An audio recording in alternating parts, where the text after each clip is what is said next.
মসজিদটাও সুন্দর হয়েছে, মডেল মসজিদ। যাক, খুব ভালো লাগছে মসজিদটা দেখে। আসসালামু আলাইকুম, সবাই কেমন আছেন? আশা করি যে যেখানে আছেন ভালো আছেন, সুস্থ আছেন। আমিও ভালো আছি আলহামদুলিল্লাহ। তো আপনারা দেখেছেন আমি শরীয়তপুর গিয়েছিলাম এনআইডি কার্ড বানানোর জন্য। তো সেটা তো আর হইলো না। এখন যেহেতু ক্ষুধা লাগছে, তো দুপুরবেলা খাবার খাইতে গেছি, 4:30 বাজে, বিকাল হয়ে গেছে অলরেডি। তো আমার ভাইয়ের আমি চলে গেছি হোটেলে খাওয়ার জন্য। এখানে হচ্ছে গরুর গোস, ভাত, সাদা ভাত নিয়ে নিচ্ছি, আর গরুর গোস আছে, ডাল ছিল, সবজি ছিল। তো ওইগুলো ক্যামেরাবন্দি করা হয় না। তো ভিডিওটা কেমন হয়েছে অবশ্যই কমেন্টে জানাবেন, আর কারা কারা শরীয়তপুর গিয়েছেন কমেন্টে বলবেন। সবাই ভালো থাকেন, সম্পূর্ণ ভিডিও দেখেন, কি স্কিপ করবেন না। এটা হচ্ছে কি করবে মেইন রুট, শরীয়তপুর কোর্টের এই পাশে মেইন রুট আছে, মেইন রুটে এখন আসি। তো যেহেতু আজান হচ্ছে, তো পরে আসতেছি।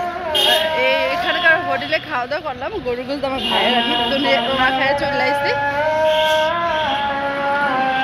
এখন কোথায় যাচ্ছে আমি নিজেও জানি না, আমি এই জায়গা চিনি না, কোথায় নিয়ে যাচ্ছে চলেন দেখতে থাকেন। আর পরে আসি এই যে হসপিটালে আসছি, এখানে আমার রক্তের গ্রুপ কি আমি জানি না, তার জন্য চেক করতে এসেছি, বুঝছেন? এই হসপিটালে আসছি, চলেন যাই, যে দেখি কি অবস্থা। যেহেতু আমার রক্তের গ্রুপ কি এটা জানা ছিল না, তার জন্য ক্লিনিকে চলে আসলাম। তো আমার ভাই এখানে কাগজপত্র এখন ফিঙ্গার দিতে, মানে এনআইডি কার্ড বানানোর জন্য রক্তের কি গ্রুপ আছে এটা জানার দরকার, মানে এনআইডি কার্ডে থাকে। তো সেই জন্য চলে আসলাম ক্লিনিকে, আর ভিডিওটা সম্পূর্ণ দেখেন। ক্লিনিকে আসে বসে রয়েছে রক্ত পরীক্ষা করার জন্য। রক্ত গ্রুপের নাম, মানে রক্ত গ্রুপ কি আমি জানি না, মানে এমন বলত আছে, আমি কখনো গ্রুপ মানে কি জানি নাই, তার জন্য মনে নেই আর কি। আমার আগে তো পাসপোর্ট করছি, অবশ্যই জানা ছিল, তো এখন ভিড় লাগেছে, তার জন্য এখানে আবারও রক্তের গ্রুপ কি তা জানার জন্য পরীক্ষা করতে আসছে। এটা একটা ক্লিনিক আছে, তো বসে ওয়েট করতেছে। আমার বাড়ির সবই রিপোর্ট করতেছে, দেখি কি হয়। চলে দেখতে থাকেন সম্পূর্ণ ভিডিওটা। আছে আমার ভাই, আর ওই যে এখানে টিভি চলতেছে, বসে আছে এখানে। অনেক মানুষ, ভিড় বেশি নাই। চলে আসলাম রক্ত গ্রুপ, মানে রক্ত দেওয়ার জন্য। তো এখানে রক্ত চেক করবো, মানে আমার কি গ্রুপ এটা জানার জন্য আর কি। যাই হোক, আমি গুছাই কথাটা বলতে পারতেছি না। আমি ভাবছিলাম যে রক্ত নিবে এখান থেকে, ওই যে ডেনার থেকে নেয় না, ওখান থেকে নিবে। উনি বলতেছিল ডায়াবেটিস চেক করে না, এরকম শরীর ধারায় নিব।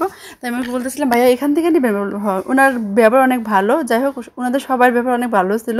ক্লিনিকটা মানে মোটামুটি ভালোই ছিল।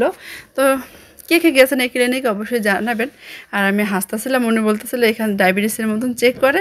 তো আমি তো কখনো মাপি না, মানে কখনো এরকম চেক করে না, তো আমি জানি না। তাই রক্ত নিতেছিল লেবে পরীক্ষা করার জন্য। তো সম্পূর্ণ ভিডিও দেখেন। হসপিটাল থেকে ক্লিনিক থেকে বাইরে হয়ে গেছে, এখন মেইন রোডে খাড়ায় আসছি। স্কিন ডাক্তার দেখান লাগবে, আমার হাতে হচ্ছে ফিঙ্গার হয় না, সেজন্য বলছে স্কিন ডাক্তার দেখাইয়া ওষুধ খাইলে বলে মানে হাতের রেখাগুলো ঠিক হইব, স্কিনের সমস্যা আছে, তার জন্য এখন হচ্ছে মেন রোডে খাড়া রয়েছে। আর আমার রক্তের গ্রুপ হচ্ছে বি পজিটিভ। এখন তো রক্ত গ্রুপ জানা হইলো, কি যে ভাই ঝামেলা এত সরকারি কাজ কামে। চলে দেখতে থাকেন। এই তো মেন রোড শরীয়তপুরের কুড়ের এই পাশে এই মেন রোডটা আছে। তো কখন যাবো জানি না, দেখতে থাকেন সম্পূর্ণ ভিডিওটা। এই রাস্তার মেন রোডের পাশে খাড়া আসছে আমার ভাইয়ের আমি। হচ্ছে রক্তের গ্রুপ কি জানা হয়ে গেছে, এখন দেখাবো স্কিন ডাক্তার। যেহেতু আমার ফিঙ্গার হচ্ছিল না, তার জন্য স্কিন ডাক্তার দেখানো লাগবে। মেন রোডের পাশে খাড়া রয়েছে, এখন হচ্ছে স্কিন ডাক্তার দেখানোর জন্য। ফিঙ্গার হয় না আমার আঙুলে, রেখা নাই, তার জন্য বারবার আসবো, এত দূরের পথ, আবার আসবো যামু, অনেক ঝামেলা না। আর রাস্তা ভালো না, এত ভাঙ্গাচুরা রাস্তা, সেজন্য আজকে একবারে হয়ে গেলে ভালো হইতো। যেহেতু রক্তের গ্রুপ জানা ছিল না, তা জানলাম, তারপরে স্কিন ডাক্তার দেখাইতে পারলে এখন ভালো হইতো। ওই টেনশনে আসছি, দেখি কি হয়। তাহলে দেখি ডাক্তার পাই নাকি। অনেক জায়গায় ফোন দিতেছে, বলতেছে কালকে আসবে, কে বলতেছে পরশু দিন আসবে, এই অবস্থা। তো কতদিন আসা সম্ভব বলেন? তো ওইখানটার স্কিন ডাক্তার পাওয়া হলো না, আমাদের বেহাদেরগঞ্জে আসা দেখাইছি। তো শরীয়তপুরে ছিল, একদিন পরে না তো একদিন 2 দিন পরে এরকম টাইমে আসবে। তো বাড়িতে চলে আসতেছিলাম, গেছি সেই সকালবেলা, এখন সন্ধ্যা হয়ে গেছে, পুরো সূর্য অস্ত যাবে ওমন টাইমে আসতেছিলাম।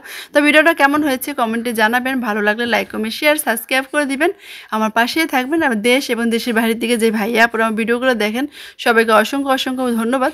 আর ভিডিওগুলো কেমন হয় অবশ্যই কমেন্টে জানাবেন। সবাই ভালো থাকেন, আল্লাহ হাফেজ।